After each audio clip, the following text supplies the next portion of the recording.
Johnny Cash rocks, man. Y'all can play that song if you want to hear it without Ubi sing over, but Johnny Cash, man, he kicked ass. May he rest in peace. Sometimes I think all these great ones that have left us this last century, that left us with a great bang in their life.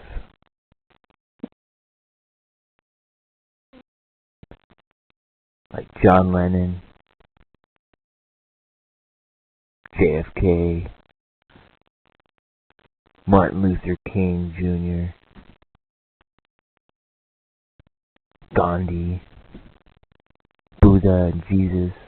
Actually, Buddha stuck around for a long time, but he ended up getting poisoned by his friend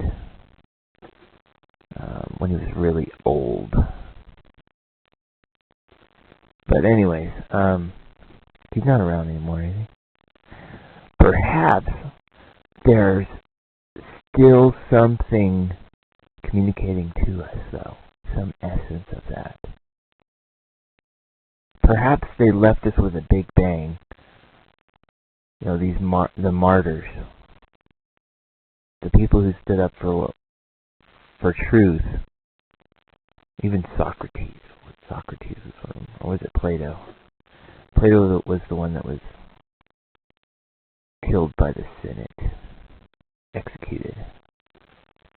The great ones who stand up for truth and then are just stoned by the vulgar.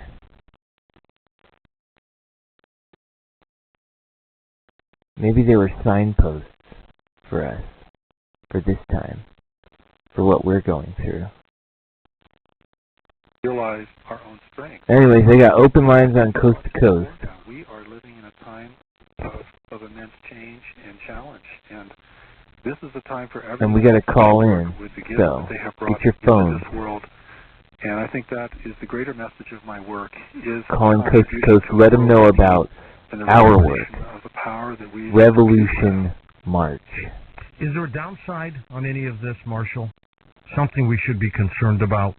Well, I think the risks are very great. I mean, the risks of facing a world in decline are very great, and we need a new way forward. I mean, clearly, if we continue to behave in the ways that we have, fighting and competing over resources, nations trying to undermine one another, then we're not going to make it.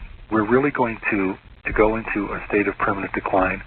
And if we do not establish our intentions to be a free race in the universe, if we do not offset intervention, if we do not make it known to any power watching us that we are a free people and we are a self-determined people, then we're going to have great difficulty. And I think the conditions that we live in really call for our integrity and our strengths to come forward. We've created an environment where we must now be able to respond effectively to our environment and ultimately to the greater community itself. Let's go to Portland, Oregon again. You're on the air with us. Hey, Trace. Hey, how you guys doing? We're doing great, thanks. Yeah, listen, I mean, this is kind of all related into everything that you guys are discussing tonight. I'd like to actually address this issue of this constant feeling that you've been mentioning, like the feeling like something's coming up. Yes. And every time we talk about the feeling, we always mention 2012. You'll see the connection when we look at 2012 and the end of the Mayan calendar and the kind of influence that an author like Eric von Daniken believes that extraterrestrials may have had in South American civilizations.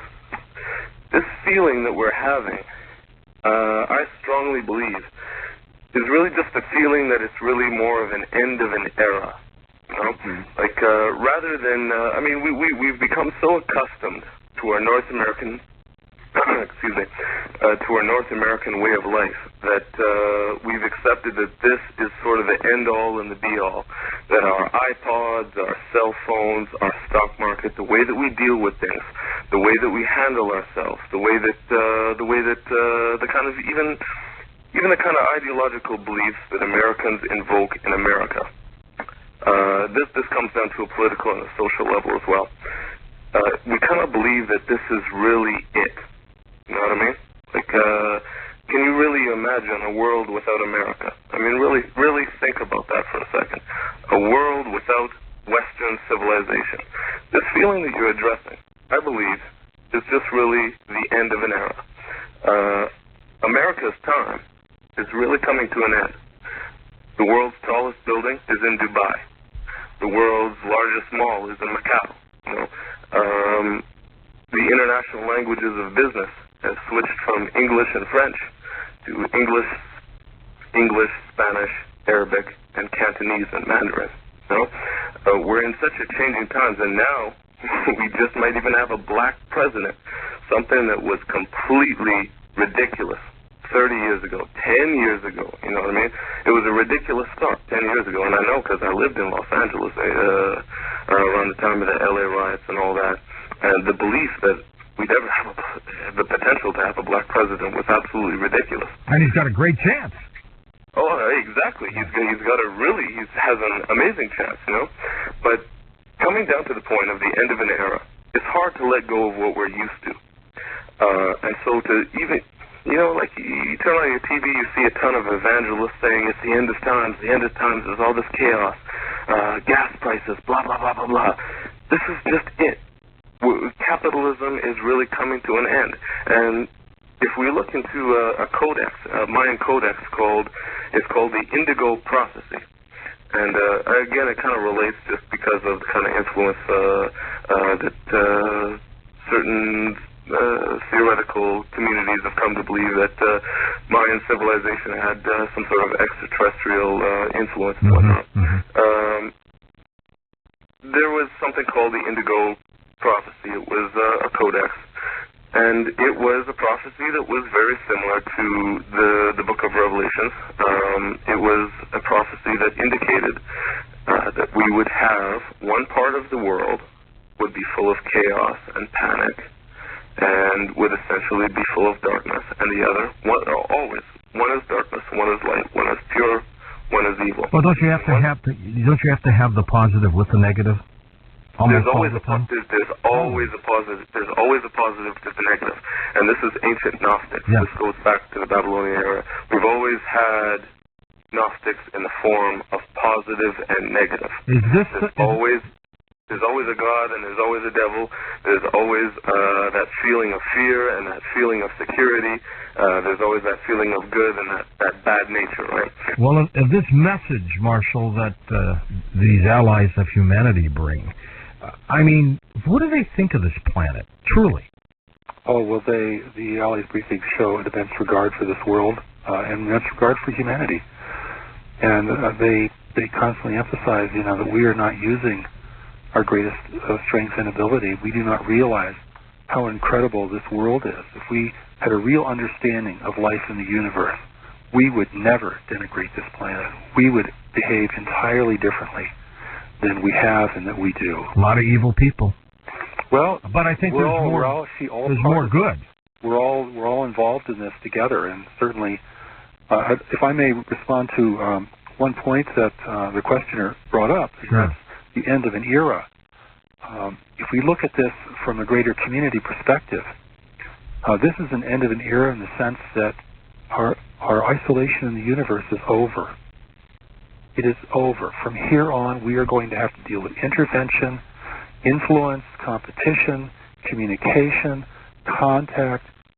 We're going to have this ongoing. And I think on a larger scale, beyond, you know, the dynamics between nations, between East and West and North and South, the human family itself is emerging into a greater community of intelligent life.